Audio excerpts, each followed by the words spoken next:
সারাদিন ঘুরে ঘুরে যখন ক্লান্ত লাগছিল তখন ওখানে দাঁড়িয়ে থাকা মন্টু পাইলট আমায় জিজ্ঞেস করলো, দাদা খেলবেন নাকি? মাত্র 300 টাকায় 10 রাউন্ড। আমি বললাম, বাপরে এত সস্তা, তাহলে চলো খেলা যাক। রাতের অন্ধকারে আমাদের সন্তর্পণে নিয়ে যাওয়া হলো গুড়গাঁওয়ের এক গোপন আস্তানায়। ওখানে ঢুকতেই প্রথমেই আমায় বলা হলো যে প্যাড পরে নি। আমি অপোজ করে বললাম, আমি তো ছেলে, আমি কেন প্যাড পরতে যাব?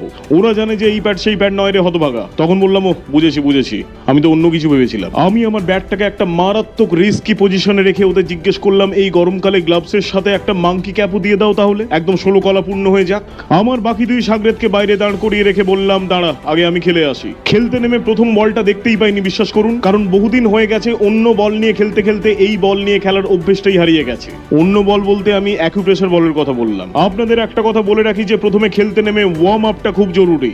গরিবদের ভাষায় যাকে বলে চার খেলা, এটা ইংরেজিতে ট্রান্সলেট করে নেবেন। তারপর শুরু করুন তাণ্ডব। যত ইচ্ছে মারুন, যেমন ইচ্ছে মারুন। ভুলে যান আপনি কে, ভুলে যান আপনার অস্তিত্ব। জীবনের সমস্ত ফ্রাস্ট্রেশন, ডিপ্রেশন, সেপারেশন, নোটিফিকেশন ভুলে যান এক একটা শটে।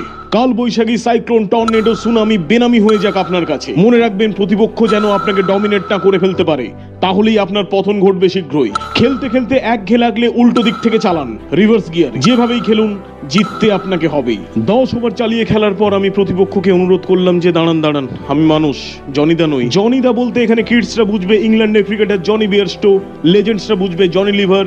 তবে আপনি কি বুঝেছেন সেটা আপনিই জানেন।